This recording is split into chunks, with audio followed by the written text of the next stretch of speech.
Friends, ఇప్పుడు మనం ఇంతకుముందు వీడియోలో చెప్పినట్టుగా శకుంతలోపాఖ్యానం గురించి పూర్తిగా తెలుసుకుందాం.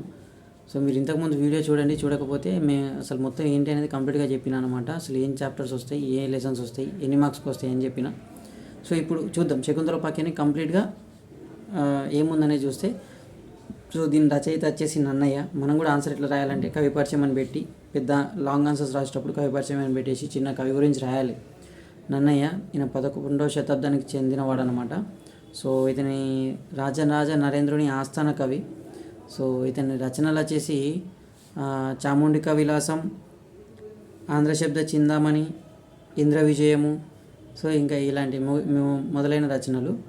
అండ్ ఇతనికి వాగన శాసనుడు అనే బిరుదు కూడా ఉందన్నమాట. ఇవి చిన్న రచయిత గురించి ఈ 4 మాటలు రాసేసి తర్వాత ఇప్పుడు మనం పాఠ్యాంశంలోకి వెళ్తే అసలు ఏందనేది మొత్తం సారాంశం రాయాలన్నమాట. పద్యాలకి సారాంశం ఉంటుంది కదా, ఆ సారాంశం మొత్తం రాయాలి. అయితే ఇక్కడ స్టోరీ ఏంటంటే రాజు పేరు వచ్చేసి దుష్యంత మహారాజు. ఆ రాజు ఏం చేస్తాడంటే తన రాజ్యం నుండి ఒక నది తీరానికి వెళ్తే అక్కడ కణ్వ మహర్షి ఆశ్రమం ఉంటుంది అనమాట. కణ్వ మహర్షి ఆశ్రమంలో కణ్వ మహర్షి పుత్రిక శకుంతలని చూస్తాడు అనమాట. శకుంతలని చూసి ఫ్లట్ అయిపోతాడు, అంటే లవ్లో పడిపోతాడు అనమాట. లవ్ ఎట్ ఫస్ట్ సైట్ అంటారు కదా, అట్లా ప్రేమలో పడిపోతాడు. అయితే ఆమెను చూసి ఆమెని పెళ్ళి చేసుకుందామని అనుకుంటాడు అనమాట. అయితే తనతో మాట్లాడి ఇక ఇట్లనే మాట్లాడి ఫ్లడ్ చేసి పెళ్ళి చేసుకుందామని ఒప్పిస్తాడు అనమాట. తను కూడా ఒప్పుకుంటుంది. అయితే ఒప్పుకున్న తర్వాత ఏంటంటే వాళ్ళకి కొన్ని రోజుల తర్వాత గంధర్వ వివాహం జరుగుతుంది అనమాట. అయితే వివాహం వాళ్ళ నాన్న అయితే వీళ్ళ కణ్వ మహర్షికి కూడా ఒప్పిస్తాడనమాట. అయితే ఒప్పించిన తర్వాత వాళ్ళకి గంధర్వ వివాహం జరిగిన తర్వాత వాళ్ళు ఏంటంటే రాజు ఏం చేస్తారంటే కొన్ని రోజులు తనతో సమయం గడిపి రాజ్యానికి వెళ్ళిపోయిన తర్వాత శకుంతలకి పుత్ర సంతానం కలుగుతుంది అనమాట. ఆ పుత్రుని పేరు ఏం పెడతారంటే మునులందరూ కలిసి సర్వధామనుడు అని పేరు పెడతారు. సో సర్వధామనుడు అని పేరు పెట్టేసరికి తను పెరిగి పెద్దవాడు అవుతాడు. ఇక అక్కడ ఉన్న ప్రజలందరూ కణ్వ మహర్షి కూడా అనుకుంటాడు అనమాట. ఏంటంటే ఎక్కువ రోజులు ఈ శకుంతలను సర్వధామనుని అమ్మగారి ఇంటికాడ ఉంచడం అంత కరెక్ట్ కాదు అని చెప్పేసి నువ్వు రాజు దగ్గరికి వెళ్ళు అని చెప్పేసి చెప్తారనమాట శకుంతలకి. ఇక తను కూడా ఏం చేస్తాడు, శకుంతల రాజు దగ్గరికి వెళ్తుంది అనమాట. రాజు సభలోకి అడుగు పెడితే ఆమె రాజు ఏం చేస్తాడంటే ఆమెను చూసి చూడనట్టు నటిస్తాడు. అయితే ఆమె అంటది, నువ్వు చూసి చూడనట్టు ఎందుకు నటిస్తున్నావు, అన్నీ తెలిసి కూడా తెలియనట్టు ఎందుకు చేస్తున్నావు, నేను ఎవరో నీకు తెలీదా, అయినా నేను ఇక్కడికి వచ్చింది నేను వెళ్ళిపోవడానికి కాదు, నేను ఎవరో నీకు తెలియజేయడానికి వచ్చినా అని చెప్పేసి సభ మధ్యలో అందరి ముందు అంటదన్నమాట. రాజుకి శకుంతల అన్నీ గుర్తు చేస్తూ ఉంటుంది. తన మనసులో ఇట్లా జాలి దయాకరణ బాధతో చూస్తూ ఉంటుంది రాజుని. కానీ రాజు అవన్నీ అంటే ఏం తెలియనట్టు చేస్తాడనమాట. అయితే ఎందుకు ఇట్లా చేస్తున్నావు, నువ్వు ఒకరోజు మా రాజ్యానికి వచ్చి మన ఇద్దరికి పెళ్లి జరిగిన విషయం నీకు తెలీదా, మనకి పుత్ర సంతానం కలిగింది, ఏమి తెలియనట్టు ఎందుకు నటిస్తున్నావు అని చెప్పేసి అడుగుతూ ఉంటుంది అనమాట. సో తనకు గుర్తు చేసుకుంటూ ఉంటుంది అనమాట. ఏమని, నీకు ఇన్ని విద్యలు తెలిసిన వాడి ఇంత రాజు నువ్వు ఇట్లా అబద్ధాలు ఆడు కరెక్టేనా అని చెప్పేసి అంటదనమాట. అయితే వేదాలు, పంచభూతాలు, ఇతర ప్రకృతులు అన్నీ గమనిస్తూనే ఉంటాయి, నువ్వు అట్లా అబద్ధం ఆడకూడదు అని చెప్పేసి శకుంతల రాజుని అంటదనమాట. నీ పుత్రుణ్ణి కౌగలించుకో, నీ పుత్రుణ్ణి మనసారా అంటే దీవించు అని చెప్పేసి అడుగుతుంది అనమాట. ఏంటంటే 1000 అశ్వమేధ యాగాల కన్నా 100 మంది పుత్రుల కన్నా ఒక సత్యం మాట్లాడటం చాలా ముఖ్యం, సత్యవాక్యం అనేది ముఖ్యం, సత్యాన్ని మరవకూడదు అని చెప్పేసి చెప్తూ ఉంటుంది శకుంతల మన దుష్యంత మహారాజుకి. నేను అట్లా అబద్ధం ఆడను అని చెప్తే రాజు అంటాడు, నేనెక్కడ నువ్వెక్కడ, ఏం మాట్లాడుతున్నావు అసలు అంటే ఇట్లనే అంటాడనమాట. నేను ఏం తెలియనట్టు మాట్లాడతాడు. అందరు నవ్వుతారు, నేను నీ దగ్గరికి వచ్చినా మనకు పెళ్లి జరిగింది అని చెప్తే అందరు నవ్వుతారు, నువ్వు ఎట్లా వచ్చినావో అట్లా మర్యాదగా వెళ్ళిపో అని చెప్పేసి ఆమెను హెచ్చరిస్తాడనమాట రాజు. ఇక ఇంత మాట అన్నాడు ఏంది అని చెప్పేసి ఆమె బాధపడుతుంది శకుంతల. నాకు ఎక్కడ నా రాత మంచిగా లేనట్టుందని చెప్పేసి తిరిగి వెనకడిగేస్తుంది అన్నమాట. ఎక్కడికి? వాళ్ళ ఆశ్రమానికి. నాకు అక్కడ తల్లిదండ్రులు మంచిగా చూసుకోవట్లేదు అని ఆమె అనుకుంటుంది. అంటే అక్కడ ఎక్కువ రోజులు ఉండదని వాళ్ళు అంటారు. ఇక్కడికి వస్తే ఈయన నా దగ్గర ఉండే కదా అని ఈయన అంటాడు. సో ఆమె అట్లా బాధపడుతూ ఉంటుంది అన్నమాట. సో ఏంటంటే ఇంకా లాస్ట్కి తను వెనకడిగేస్తుంది. వెనకడిగేసినప్పుడు ఏమొస్తుందంటే ఆకాశవాణి అంటే ఆకాశంలో నుంచి మెరుపులు వస్తాయి అన్నమాట. మెరుపులు వచ్చి తన గతాన్ని గుర్తు చేస్తుంది. ఎవరికి? దుష్యంత మహారాజుకి. అసలు ఏం జరిగిందనేది అందరి ముందు వివరిస్తుంది అనమాట. సో నిజం చెప్పు అని చెప్పేసి ఆకాశవాణి పైనుంచి అనేసరికి అప్పుడు దుష్యంత మహారాజు అంటాడు, తను నిజంగానే నేను పెళ్లి చేసుకున్నాను ఇష్టపూర్వకంగా, కాకపోతే మీకు ఎవరికి చెప్పలేదు కాబట్టి నేను చెప్తే ఏడా చులకన అయిపోతాను అని చెప్పేసి తనను తిరిగి ఆశ్రమానికి వెళ్ళమన్నా, అంతేగాని తనంటే నాకు చాలా ఇష్టం అని చెప్పేసి దుష్యంత మహారాజ్ చెప్తాడనమాట. సో ఇది సారాంశం మొత్తానికి. ఇక్కడ మనకి సారాంశం అడగచ్చు, అట్ ద సేమ్ టైం పద్యాలు కూడా అడగచ్చు అనమాట. పద్యాలు ఏం అడుగుతాడంటే మనకి ఇంపార్టెంట్ ఒక 5 ఉంటాయి, 5 అడుగుతాడు. అన్నీ ఉంటాయి కానీ అన్నీ చదవాల్సిన అవసరం లేదు. పద్యాలు కూడా ఇస్తాడు ఆయననే. మనం ఏంటంటే ఆ పద్యంలో ఉన్న పదాలకి ప్రతిపదార్థం భావం రాసుకోవాలన్నమాట. సరే, ఆ ప్రతిపదార్థం ఎలా రాయాలి, భావం ఎలా రాయాలి అంటే నేను కంప్లీట్గా పీడిఎఫ్ అనేది టెలిగ్రామ్ ఛానల్లో, మన ఛానల్ ఉంది టెలిగ్రామ్ ఛానల్లో, బుక్ ఇస్తాను పీడిఎఫ్. ఆ పీడిఎఫ్ చూసుకోండి. పద్యాలు ఏవేవి ఉన్నాయి ఇంపార్టెంట్ అంటే ఒకటి వచ్చేసి విమల యశోనిధి అనే పద్యం ఒకటి, తర్వాత విపరీత ప్రతిభాష అని అదొకటి, నెక్స్ట్ ఏంటంటే నుతజల పూరితంబు అనే అదొక పద్యము, నెక్స్ట్ ఏంటి తడయక పుట్టిన నాడే అని మొదలవుతుంది. నేను చెప్పినవన్నీ ఫస్ట్ లైన్స్లో స్టార్ట్ అయ్యి మొదలయ్యే పద్యాలు అనమాట. ఈ పద్యాలన్నీ ఇంపార్టెంట్. నెక్స్ట్ ఏంటి గొనకొని వీడు అనే దాంతో మొదలవుతుంది. ఆ 5 పద్యాలు చూసుకోండి, సరిపోతుంది మ్యాక్సిమం. నేను ఆల్రెడీ పీడిఎఫ్ ఇస్తాను, కొంచెం అర్థం చేసుకోవడానికి ట్రై చేయండి. ఇప్పుడైతే సందర్భ సహిత వాక్యాలు ఏమొస్తాయి అవి కూడా చూద్దాం. సందర్భ సహిత వాక్యానికి అర్థం అసలు అవి ఎట్లా రాయాలంటే కవి పరిచయం రాయాలి. సందర్భ సహిత వాక్యం వాడిస్తాడు, మనం దాని కింద ఆన్సర్ ఎలా రాయాలంటే కవి పరిచయం రాయాలి. ఆ సందర్భ సహిత వాక్యం ఏ పాఠ్యాంశంలోనిది అనేది గమనించి కవి పరిచయం అంటే కవి గురించి 2 మాటలు రాసి అసలు అది ఆ పాఠ్యాంశం ఎక్కడి నుంచి తీసుకోబడింది అనేది రాయాలన్నమాట. ఎలా అంటే ఇప్పుడు కవి పరిచయం ఉంది మనకి ఏంటి, శకుంతలోపాఖ్యంలో దుష్యంతుడు శకుంతలను అలా గురించి ఉంటుంది, దుష్యంతుడు శకుంతల గురించి ఉంటుంది. అయితే మనకి ఎట్లా అడుగుతాడంటే నాకు నీ ఇచ్చిన వరము దలంప వలయు జిత్తములోలన్ అని ఒక లైన్ వస్తుంది అనమాట. పద్యంలో నుంచి అదొక లైన్ వస్తుంది. ఎక్కడ అవి ఏ పద్యంలోకి వచ్చింది తెలియదు కానీ, అంటే ఆ లైన్ ఏ పద్యంలోనిదని నువ్వు గమనించాలి. అయితే అది ఎక్కడి నుంచిది, శకుంతలోపాఖ్యంది. అసలు యాక్చువల్గా దాని అర్థం ఏంటి అంటే మనకు పుట్టిన పుత్రుణ్ణి నువ్వు యువరాజుని చేస్తా అని అన్నావు, ఒకసారి గుర్తు తెచ్చుకో అని చెప్పేసి దాని అర్థం అనమాట. ఇంతకుముందే మనం సారాంశంలో చూసినాం. సో అదే ఇక్కడ కూడా ఏంటంటే ఒక లైన్ ఇస్తాడు, అది దాని అర్థం ఏంటి, దాని వివరణ అంటే దాని ముందు ఏం జరిగింది, దాని వెనకాల ఏం జరిగింది, అది వివరణలో రాసిన తర్వాత కవి పరిచయం ఎలా రాయాలంటే ఇది నన్నయ్య రాసిండు, ఇతను 11వ శతాబ్దానికి చెందినవాడు. మళ్ళీ ఏంటంటే ఇది శకుంతలోపాఖ్యం అంటే ఆంధ్ర మహాభారతం. ఈ శకుంతలోపాఖ్యం అనేది ఎక్కడి నుంచి తీసుకోబడింది, ఆంధ్ర మహాభారతంలోని ఆది పర్వము చైత్రశ్వాసం అంటే ఆదిపర్వం చైత్రశ్వాసం. ఆంధ్ర మహాభారతం ఆదిపర్వం చైత్రశ్వాసం. ఆదిపర్వం అనేది ఒక యూనిట్ అనమాట. అందులో చైత్రశ్వాసం అనేది సబ్ పార్ట్స్ ఉంటాయి కదా, ఫోర్త్ అనమాట. ఫస్ట్ ఆదిపర్వంలో నుంచి చైత్రశ్వాసంలో నుంచి గ్రహించబడిన శకుంతలోపాఖ్యానం అనమాట. ఇక్కడ నుంచి తీసుకోబడింది. ఇది రాసింది నన్నయ్య 11వ శతాబ్దానికి చెందినవాడని రాసి కవి పరిచయం ఇట్లా చిన్నగా రాసి తర్వాత ఆ లైన్కి అర్థం రాసి తర్వాత వివరణ రాయండి, సరిపోతుంది. సో ఇవి మనం సందర్భ సహిత వాక్యాలు రాసే విధానం, ఓకేనా. సో జస్ట్ ఒక అవేర్నెస్ కోసం చెప్పిన. నెక్స్ట్ ఏంటంటే ఈ సందర్భ సహిత వాక్యాలు కూడా ఏవేవి ఇంపార్టెంట్ అనేది పీడిఎఫ్ ఇస్తా, పీడిఎఫ్ చూసుకోండి, ఈజీగా అర్థమవుతుంది. సో మీకు ఏదైనా అర్థం కాకపోతే మళ్ళీ నాకు కామెంట్ సెక్షన్లో చెప్పండి, లేదంటే కామెంట్ సెక్షన్లోనే చెప్పండి. నేను ఫర్దర్గా వీడియో చేయడానికైనా ట్రై చేస్తాను, లేదంటే అక్కడనే రిప్లై ఇవ్వడానికి ట్రై చేస్తాను, ఓకేనా. సో ఇప్పుడు మనం సెకండ్ లెసన్లోకి వెళ్దాం. సో అది వచ్చేసి గొడుగుచి కథ పాల్కురికి సోమనాథుడు. ఈయన 12వ శతాబ్దానికి చెందినవాడు అనమాట. పాల్కురికి సోమనాథుడు ఈ రచన చేస్తాడనమాట గొడుగుచి కథ అనేది.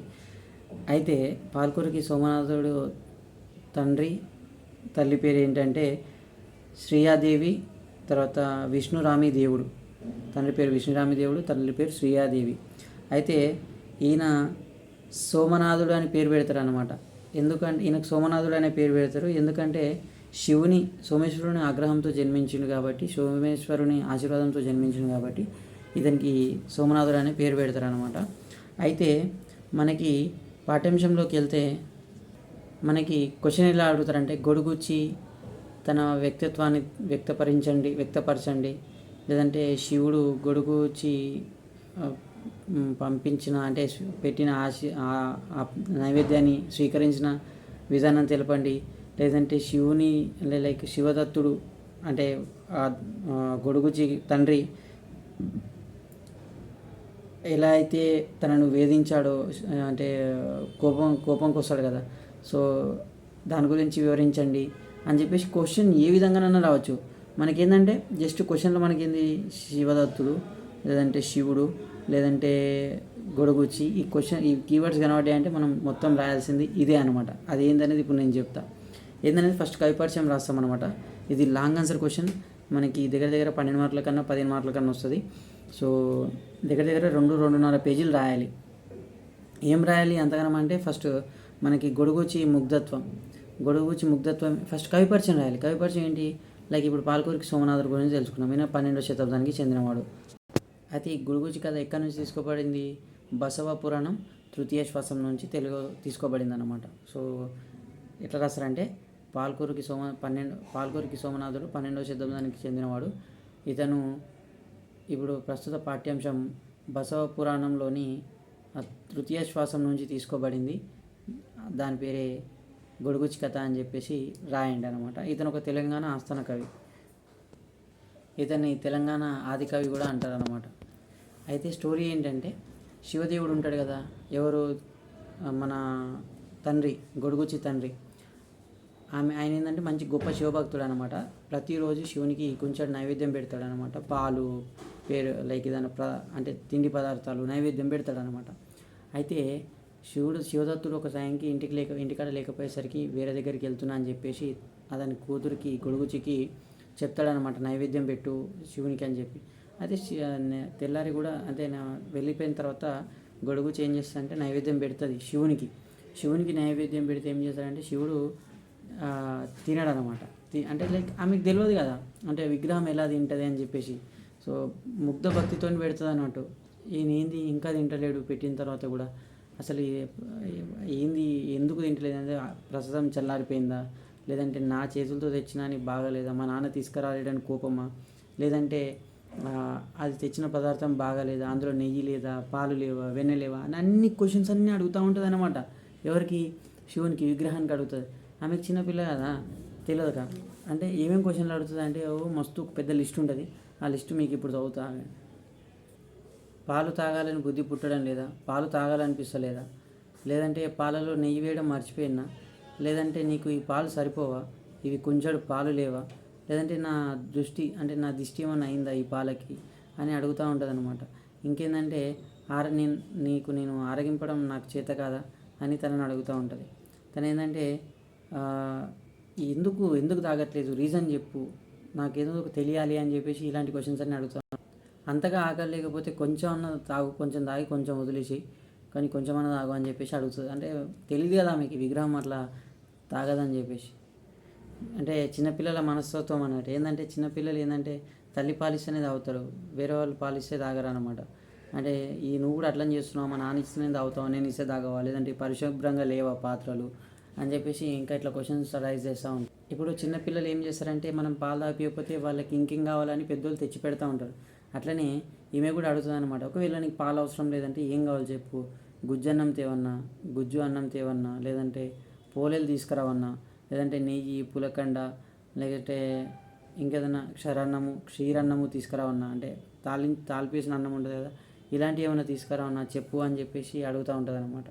ఇంకా ఏమైనా చిన్నపిల్లలు తినకపోతే ఏమంటారు, సరే అక్కడికి వెళ్దాం ఇక్కడికి వెళ్దాం, నువ్వు తింటే ఎక్కడికి తీసుకెళ్తా, తీరడానికి తీసుకెళ్తా అని అంటారు. తిని కూడా ఏం చేస్తుందంటే చిన్నపిల్లల అంటే శివునికి చిన్నపిల్లలాగా చిన్నపిల్లాడు అనుకొని ఏం చేస్తుందంటే నువ్వు ఇది కనుక స్వీకరిస్తే పాలు తాగితే నేను ఏడికంటే వీరభద్రుని జాతరకు పంపిస్తా అని చెప్పేసి శివునితో చెప్తుంది అనమాట. వీరభద్రుడే ఈయన జాతరకి మళ్ళీ పంపిస్తా అని చెప్పేసి అంటదనమాట గొడుగుచి. ఇట్లా అన్ని చిన్నపిల్లలను ఓదార్చినట్టు ఓదారుస్తూ ఉంటుంది. ఇంకేమంటుందంటే నీకు బొమ్మలు పండ్లు పలారాలు తీసుకొచ్చి ఇస్తా, తాగు నాయన తిను నాయన అని చెప్పేసి బ్రతిమాలుతూ ఉంటుంది. అందుకే నెత్తి గుద్దుకుంటుంది, తాగ బాబు తాగరా నాయన అని ఇట్లా తిడుతూ ఉంటుంది, తాగు ఇంకెంతసేపు లేటు అని చెప్పేసి.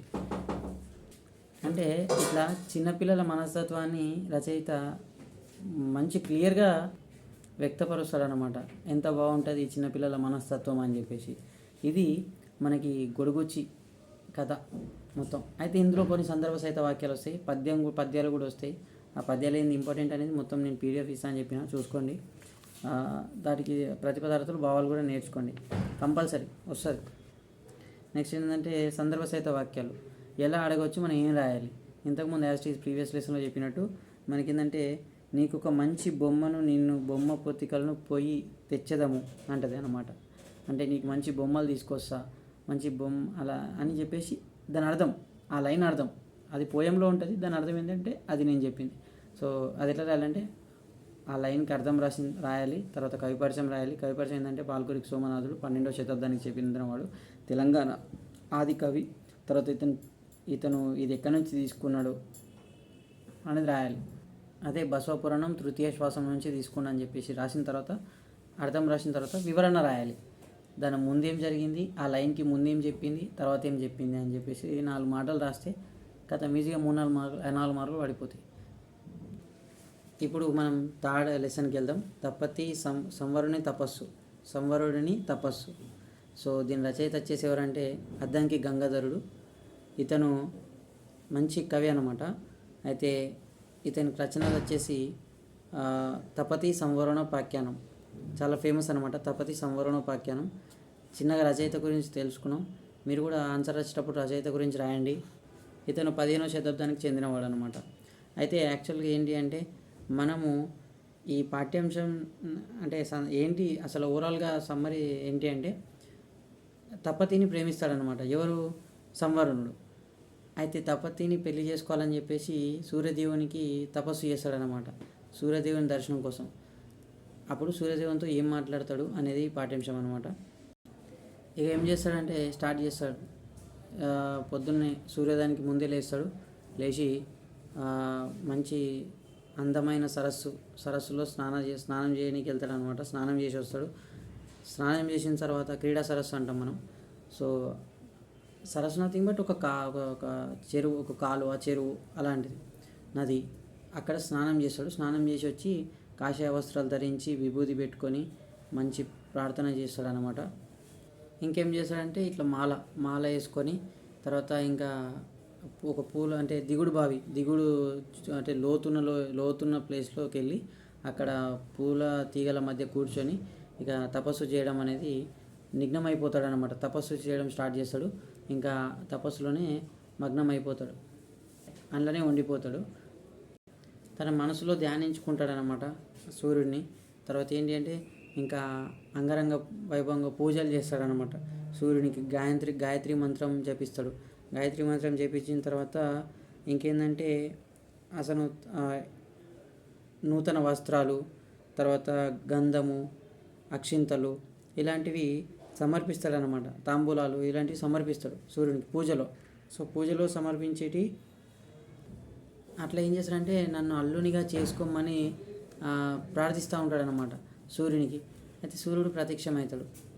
తన ధ్యానాన్ని మెచ్చుకొని సూర్యుడు ప్రత్యక్షమవుతాడు అనమాట.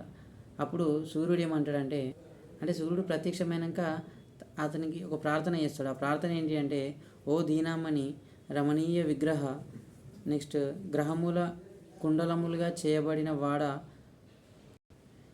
మేరు పర్వతమునకు కావలి కాచేవాడ, పద్మములకు స్నేహితుడ, సనకాది మునీంద్రులచే పూజింపవాడ, సప్తవహ విరాజిత, పద్మముల విరాహాన్ని పోగొట్టేవాడ, ద్వాదశాత్మకుడవైన ఓ సుందరుడా నీకు జయము అని చెప్పేసి ఈ శ్లోకం చదువుతాడు అనమాట. ఏంటి అంటే లోకానికి వెలుగునిస్తావు, అంటే చీకటినంతా తొలగిస్తూ నెక్స్ట్ అతని వీరత్వం గురించి ఈ శ్లోకం మొత్తం వివరిస్తాడనమాట. నేను కూడా ఏం చెప్తా అంటే ఈ శ్లోకం మొత్తం రాసే బదులు ఫస్ట్ 2 లెసన్స్ చదువుకుంటే అక్కడంతా థియరీ అంటే మంచి కథల్లాగా ఉంటే కథలు ఎంతసేపు అని రాసుకోవచ్చు.